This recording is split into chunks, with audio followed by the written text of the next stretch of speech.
let's get a quick check 1, 2 out of you, Nancy Ann. 1, 2, 3, vagina. And then you, Leonora. And am I pronouncing that right, Leonora? Yes. Okay, perfect. And then how do you pronounce it? Is it Scelfo?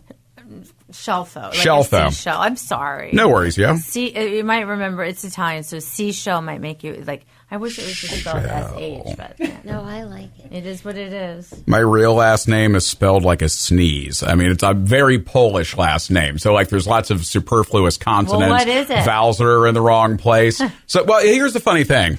So growing up, my mother and father pronounced my last name one way, and then we weren't especially close to my father's family. So after he passed, I went and stayed with him for a few weeks over the summer trying to find myself or whatever, and they pronounced my last name a completely different way. So I don't think it has an actual pronunciation. It's like Klingon or something. So whatever, change it to Stevens, doesn't matter. Well, what was the name? It's never been pronounced right by anyone, ever. What is that? Where are you from? So the last name is Polish for sure. Yeah, okay. But I hail from Cincinnati originally. Okay. So yeah, and then lived in Wisconsin for a few years before moving here. So I'm from 2 states that Michiganders hate. So I feel like I've been running for office the entire time I've been here, right? You so have. yeah, they haven't run me out yet though. So and then Leonora, can I get a quick check 1, 2 out of you? Yes. 1, 2, Nancy Ann's vagina. You two are going to be a great interview. I can tell right now. Are we allowed? She might show you now. Are we allowed? Oh yeah, Tony makes me. Are we allowed to really talk good dirty and curse? Oh my God, or no? of course, yeah. I can always beep things and edit things She if likes need to be. talk dirty, and I like to listen. But then does that make you annoyed because you have to go in and? Oh, no, God, no. No, I have 2 adult children who make me plenty annoyed. Nothing will ever annoy me more than my kids. So, no, you're probably fine. me. You're They're doing probably terrific. Just like you. Yes, exactly. They learned Listen, from the master. My brother calls me Leonora. I love it. I love it. This is fantastic B-roll, by the way. I'm using all of this. So, yeah, that is Oh, it is. terrific. Nancy Ann's. I just want to make sure you got that one. All right, fam, we ready to roll? All right, here we Ready. go. Coming down in 3, 2. It's Scary Terry's Saturday Nightmare on Q106. Yo, what's up? It's Scary F and Terry. It is spooky season at Michigan's rock station Q106 and on Scary Terry's Saturday Nightmare. And joining us from the cast of the OG Scream, I've got Nancy Ann Ritter and Leonora Scelfo, the bathroom gossip girls from Scream. Ladies, thank you so much for joining us today. Hey, thank you, Scary Terry. Scary Terry. That's right. I like it. I Scary like it. Terry, I want to sit on your lap. Oh, no. Now my mom can't listen to this. It's okay. My mom doesn't listen either. Yeah, my wife doesn't listen to me at home. Why would she listen to me here? It's fine. So you two ladies are here because of Awaken Haunted Attraction. Every year, Awaken brings in horror movie luminaries. Last weekend, we had Ghostface himself, Lee Wydell, from Scream 1 and Scream 2 here. And you ladies are doing, I can't believe this is the first time you've ever done this. You are doing an in-costume shoot with fans Saturday, October 19th at Awaken. That's super rad. But it's not just that, and believe it.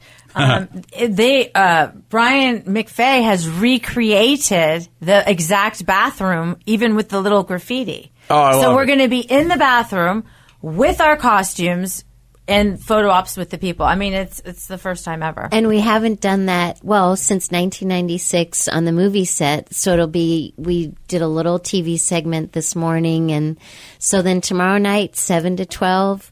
In so the it'll be like bathroom. you're in the scene with us. That's super how much effort has Yeah. been put into this. Yeah. What are the odds of somebody doing a baseball slide under the sinks like like Cindy did Ghostface? back in Or the day? somebody killing us, yeah. Maybe this time we'll get killed. The paper towel dispenser actually has paper towels. Brian built the vent that you see in the movie. I'm still not going to wash my hands, though. Because that's something She has There's that. She has a Infamous pussy for. finger. Well, okay. I do have to know, Leonora. Yes. Did you ever? So people they call you out on not washing your hands. Yeah.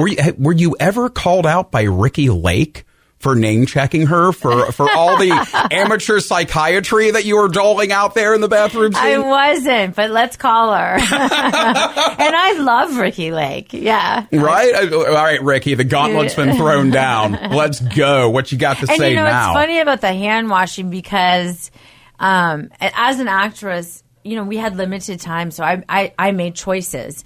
And it didn't even occur to me to wash my hands. But I didn't really pee, So I thought, with my limited amount of screen time, and I didn't even really think that either, but looking back on it, it wouldn't have been as interesting as the lipstick thing I do with my finger and the monster. You know what I mean? So I made a choice. So that's interesting. So you had a bit of editorial sway then in how that scene was portrayed. I guess so. Walk me through the vibe on a Wes Craven set, because it's not like this guy came into this as some greenhorn director. He had a hell of a resume before Scream came to the table. So what was the vibe on the set? You want to go first? I mean, the Scream was my very first movie. I grew up doing professional theater, and I was just amazed. He lost having the access to the actual high school. The Santa Rosa School Board pulled the location, so I was just amazed when we walked onto the set. It felt like a full four-walled bathroom. And this is where, because we're real friends in real life all these years, this is where we differ. I didn't even know it wasn't a high school. I just went to work. I had to get my seat, But no, I was so, like, you walk in, like, coming from the theater, I didn't expect, like, it real. I mean, yeah, there were toilets in the stalls. I was just nervous because it was the first movie, so it was a very well-oiled machine because it's a Wes Craven film. And he just knew exactly, there weren't that many takes. I mean, he ran a tight ship. He knew what he wanted. And I think the hardest part, and then Leonora has great stories with this question too. Just for me, the hardest thing was I always knew about how you have to hit your mark, but he didn't like when I exited the bathroom, the door made too loud of a bam sound, so he had to put a crew guy behind me straddling the toilet, and the crew guy was like holding me by the collar of the shirt so that I didn't accidentally push the door open. So it was very hard to make all of that look natural. Like when I exit the stall, I go, I say, what would Cindy want with Steve? She has her own bubble butt boyfriend, Billy, and I'm having to like walk out and make that look natural. And then when we were at our sinks, we were leaning forward too much, so they put plywood on each sink so that we would not lean forward. But to be, and then I'll be quiet. But Wes Craven came in when they were doing my close-ups, and he was like, Nancy Ann, you look grotesque. It looks like you're playing to a Broadway theater of 1,000 people. And so he just kept saying, shave it, shave it, shave it. So it was a crash course for me in learning how to be on camera. Yeah. And now Leonora. Yeah, no, great. No, the vibe, I mean, for me, like, Wes Craven was amazing. Everybody says that, but it really is true. And I just remember the feeling, like she said, being very professional, but he came up to me and he whispered things to her in her ear, whispered things to me. He did things separately, but he came specifically to me. And I wouldn't call it a relaxed vibe, but it was completely professional. I mean, you could tell. But then he came to say to me, he said, Lee, he goes, I just want you to do this monologue over and over again until you feel comfortable, and I'm not going to cut. And I remember at the time thinking, like, what does even all of that mean?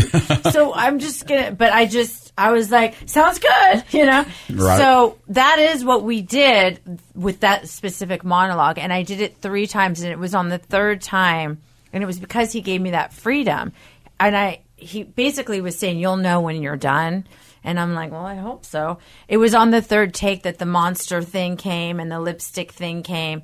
And after that, the whole crew clapped for us, and Wes Craven came running up to me and said, that was it. That was it. Like a giddy little schoolgirl. He was just very generous and friendly and, Yeah, really very...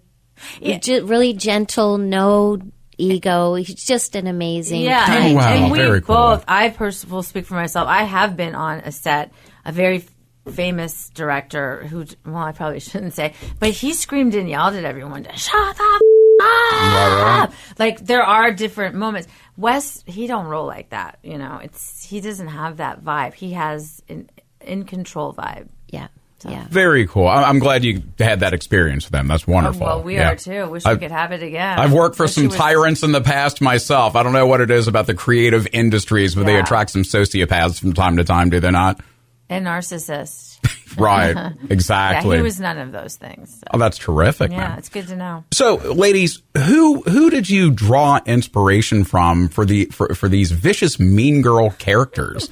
Like, was it people in your life? Did you look to other portrayals of that sort of character? I feel like you're asking me that because she wasn't. But that's the very, very. There's a little trash talk coming from Nancy Ann in that scene. Just a little shade being thrown. That is true. But that's the very first time anyone has ever asked me that question in 26 years. I'll be damned. And the answer is, I just, from my sisters and my mother. I didn't know this was going to turn into a psychology session. No, Tell me about your parents. I know, I've known a lot of bitches, but I didn't.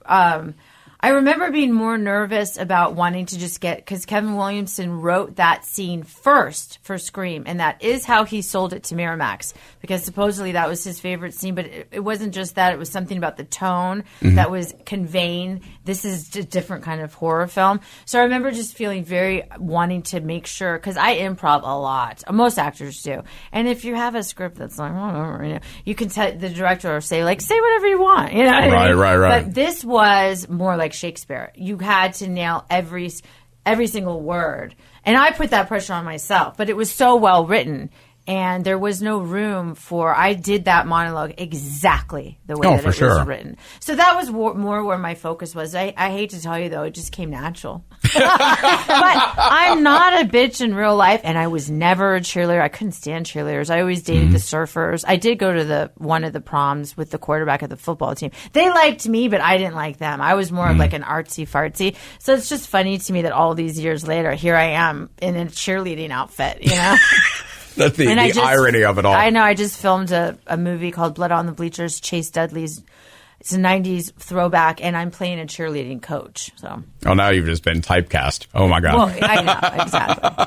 Also, artsy-fartsy, it's kind of crude. We prefer the term artisan-fartisan here. Did I offend you? No, God, Oh, well, I'll try harder. And how about you, Nancy Ann? Well, I didn't actually have time to even draw inspiration from anybody. They called me on a Wednesday, auditioned to play it's a fun story for another time. But anyways, auditioned to play the cheerleader. I'm so obviously not right for the cheerleader. That's not true. So they called, because Leonora is perfect, but they called me on a Wednesday and they said, would I accept the girl in bathroom part? And I was like, I got to check with my agent. Let me check my schedule. Make them sweat a little bit first. Yeah, that's right. So they called on a Wednesday and they had me on a flight the very next day, and we were on the set on a Friday. So as far as drawing inspiration from being able, who was I going to model, it was just so fast. She trained and studied at Northwestern, though. She's like a real actor. Sorry. You're a real actor. Yeah, okay. But so it just happened so fast, so I kind of just had to go with just create her, the girl in bathroom, just from find her, I guess, within me. But I didn't have time to think, who, so I created her from just me, but there wasn't enough. I didn't have time to do research for the girl in bathroom, or who was I going to model the girl her with after. No name. The girl with no girl 1, 2. I'm just glad it didn't come from I was bullied relentlessly forever, so I based it on this person. So, but it wasn't that. Thank goodness. Okay. No. I mean, I was amazed when we were talking about this earlier today that the cheerleader would even be friends with my character, since I'm nerdy and prim and proper kind of in preppy dress. I did always think that was so funny, but she was fun to dive into, because even though I'm not as bitchy and demented as the cheerleader, I do get to say some dishy lines. And Leonora made it so easy, just because she was so twisted and so good playing the cheerleader. It made my job really easy acting opposite her, just to be like, who the where do you get this? What? Who? Yeah. Who? Why do I? And then I always think, why do I even hang out with her? How am I even following this girl around? I've never heard you say that. And I just thought of something that I've never thought of. And now I just remembered, you triggered a memory. I remember being really nervous when I was doing my prep on my own in a hotel room, which I invited you. We rehearsed but I remember being really nervous about how I would deliver the line, "Where's God?" etc. And I was like, what the that doesn't even make sense. I was like, "Where's God?" etc. I remember that being something I was like, what does it mean? How do I relay that? I've never thought of this before. And then I ended up saying it something like, "Where's God?" etc. Like it was little things like that I was like wanting to make sure were conveyed. So I hope it was conveyed. No, yeah, for sure. It was like, "Where's God?" And the etc. part was like whatever else. The energy of the energy of those two girls came across just fine in the film. I'm like, oh yeah, I went to school with these chicks. I'm right. Like I remember them trash talking my friends. Right. Yeah. And I have hid in the bathroom stall before my senior year. I did that because I wanted to be away. But anyway.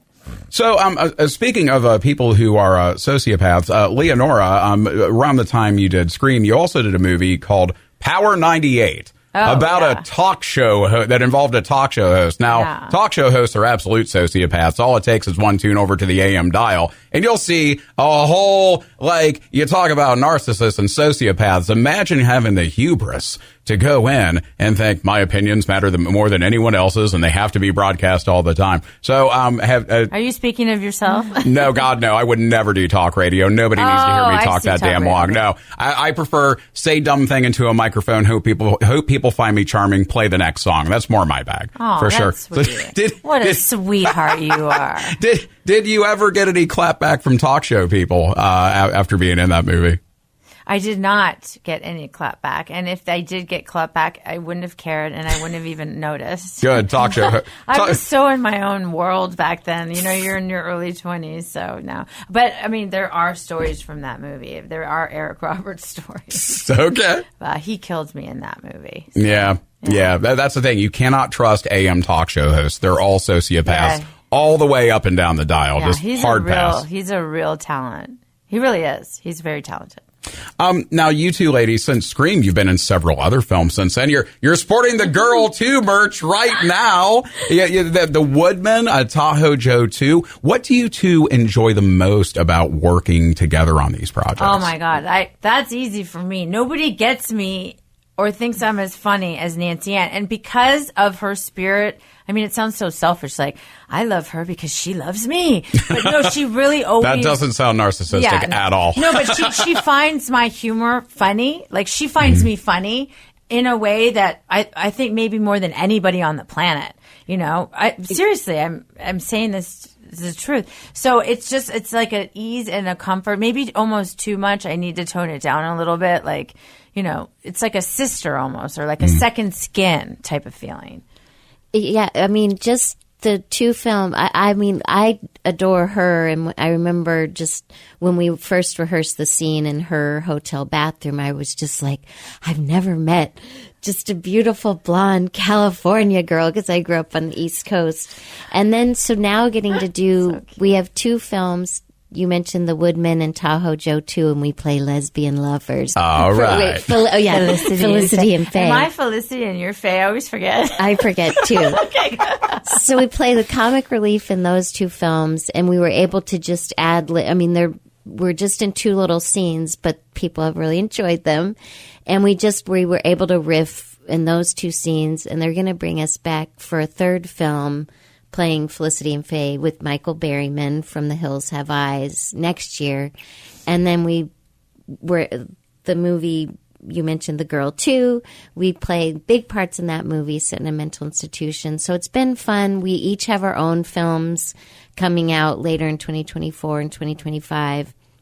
But whenever they do cast us, we're not ever playing our bathroom girl characters, but they do like the filmmakers to be able to say, we've got the Scream bathroom girls in our movie. And I'm trying to create a vehicle for us, like a Laverne and Shirley type thing. I don't want to go into too much, For sure. But just since we're in this horror world, and we do both get offered, parts from being in the horror world, I thought it would be fun to make my own horror movie with Nancy Ann.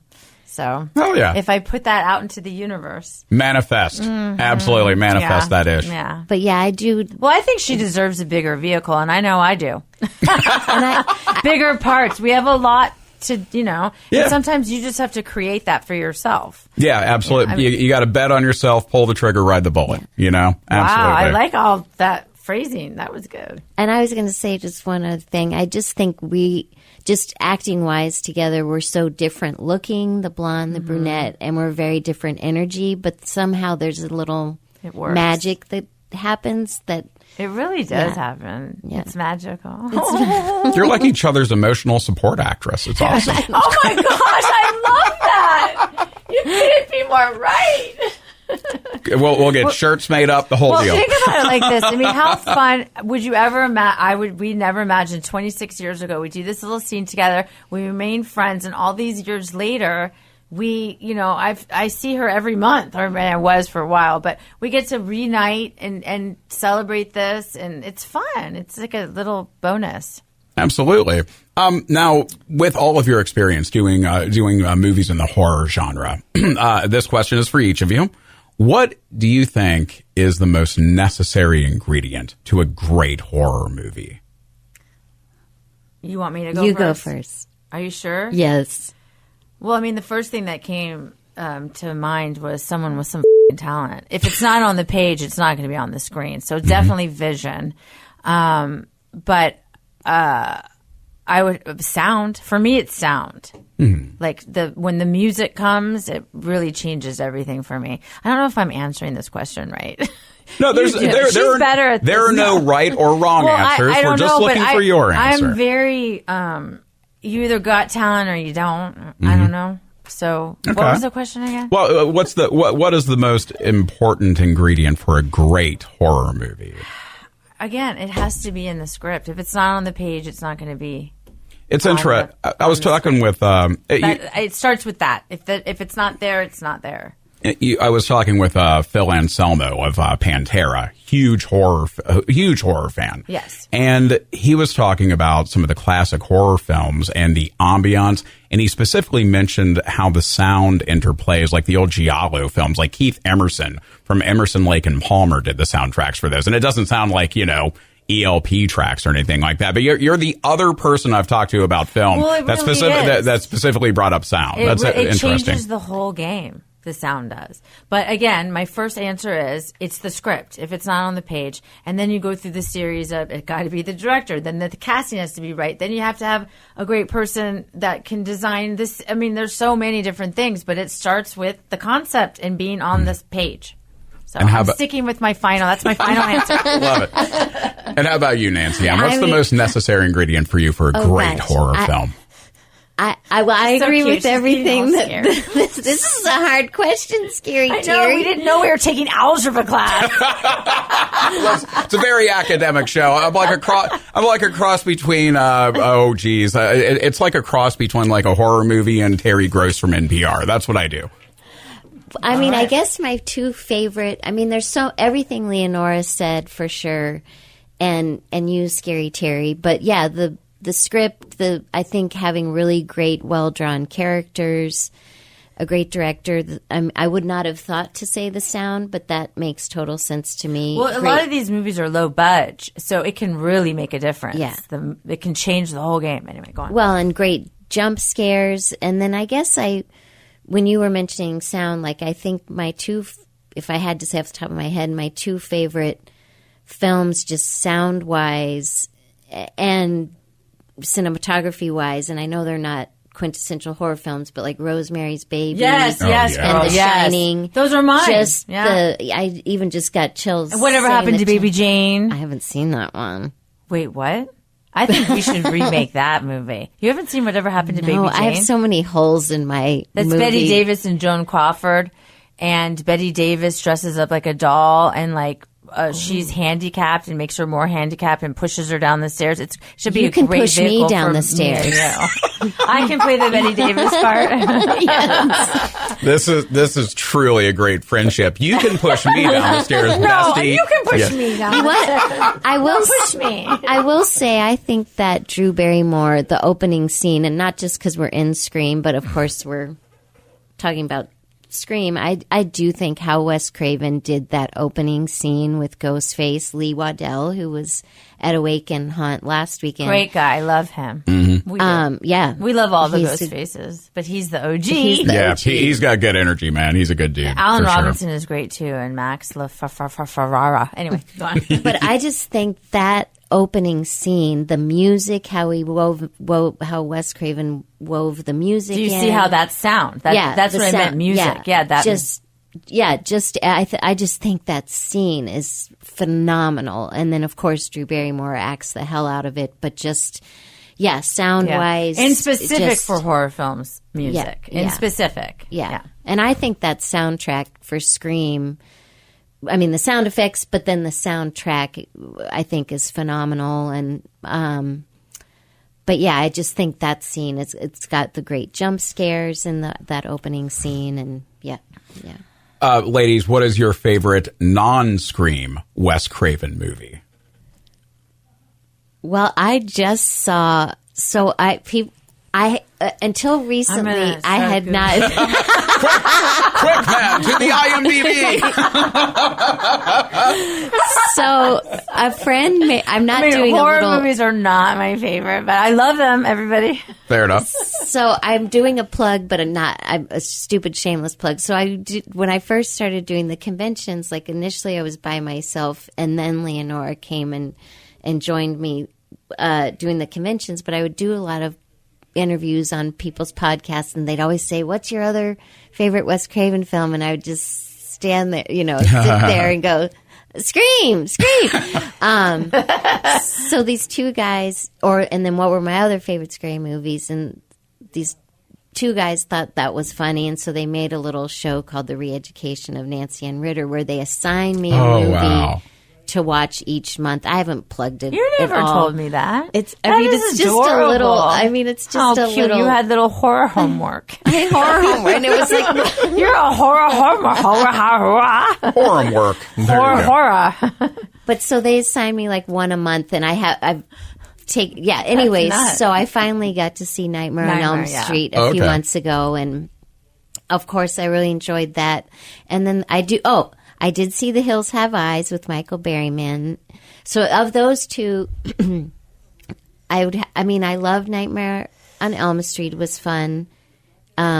I thought The Hills Have Eyes was very cool. And then the only other one I've seen is Vampire in Brooklyn with Angela Bassett. I went to the premiere of that. So first it just was Scream, and then I was like, but that Vampire in Brooklyn? That's a different vibe altogether. Yeah. But he's so talented. I want to see did Wes Craven do Last House on the Left? I think. Oh gosh, Brian's the primo expert here. Well, I'm going to use this quick opportunity to answer because my answer is going to be Nightmare on Elm Street because I just did a movie called Blood on the Bleachers, a Chase Dudley film with Lisa Wilcox from Nightmare on Elm Street. Perfect. See how I plugged? Yeah, nicely done. Plug. And then Scary Terry can plug our later. He's married. I know he's married. But by that promote their cats' Instagrams, because your pets have Instagrams. That's what I'm telling my wife when she asks, "Hey, what's this I hear about you plugging the Scream bathroom girls?" And I'm gonna have so much explaining to do. I have a very comfortable couch, luckily, so I got that going for me, which Scary is nice. Terry's wife. He's not plugging our. God. Oh, you okay? I have a different answer. Okay. I cannot believe I forgot this. My favorite Wes Craven movie is, besides Scream, The People Under the Stairs. Oh, yes. That is my favorite. That's a good one. And I'm dying to see good? it. I really am dying. It's really and good. I've seen it. It's terrifying. Well, once you clock out at Awaken tonight, I'm thinking you're hanging in the hotel room, popping some corn, watching some that one is Wes truly Craven. Terrifying. Yeah. I forget. I always forget about that, and I haven't seen that one, and just the title alone, makes me want to see it. Ladies, I know you've got a lot to get to at Awaken. We can stay here all day with you. Well, lovely, good. I didn't feel like doing show prep today anyway. This is great. I'll just crack the mic and wait. You curse far too much for a live mic. We'll have to figure something else out there. Hopefully, you ladies get to make a trip over to Boss Cider. They've got their Screamtober. We already went last night. Did you try the Screamtober blood orange cider? How good is that? It's so young. I mean, beyond, everybody go to Boss Cider. Brian McVeigh, who's sitting right between me and Leonora. The artist, creator of the Awaken. He created this amazing Screamtober beer can. Hard cider. So artistic. And then Boss Cider's blood orange hard cider is inside the can, and it was inside my belly last night. There you go. And it was it's so yummy, and the can alone is such a souvenir. Collector's item for sure. My mom wants one because they did, the advertise Lee's on it and we're on it, and it's just so cute. And you can buy it at Boss Cider, and then anybody who comes to the haunt this weekend, 7 to 11 tonight, 7 to 12 tomorrow, will be in our costumes, and Sunday 7 to 10. But they're selling the haunt. They'll be selling the Screamtober blood orange beer can, and then all other kinds of Awaken's alcohol. got their liquor license, so you can get fight a cop drunk before you go through the haunt. It's perfect. Don't get fight a cop drunk before you go through the haunt. I can't believe I have to say that out loud. So yeah, get maybe just a little swerve on before you go through the haunt. There you go. Yeah. Although the 3D part of the haunt, have you ladies been through the haunt yet? We're going to be doing Today, it tonight. And it's my very first time ever even being in any haunted house. What? I've never even done a haunted house. I mean, I've been to Disneyland. Dude. But no, yeah. Yeah, she's getting her cherry popped tonight. I'm getting it real popped. And tomorrow night, we're so excited. I think I already said it, but I'm sorry because of my brain fog. But I'm really excited because it's the first time we're wearing the costumes, but the bathroom is recreated. It's going to be a special moment. It's pretty dope, We have man. never done that in 26 years. Stood in the bathroom, stood in our outfits, so... It's happening right here. It's going to be surreal. It is happening right here in mid-Michigan. Awaken Haunted Attraction in Leslie. Nancy Ann Ritter, Leonora Scelfo, thank you both so much for coming in and chatting with us today. Thanks and hey, thanks for visiting mid-Michigan, man. Don't be strangers. Things are legal here that are also legal in California. So there you go. You don't have to miss out on the munchies or anything either while you're at it. Ladies, thank you so much. I appreciate it. Thank you, Scary Terry. All right. You two nailed it. I love it.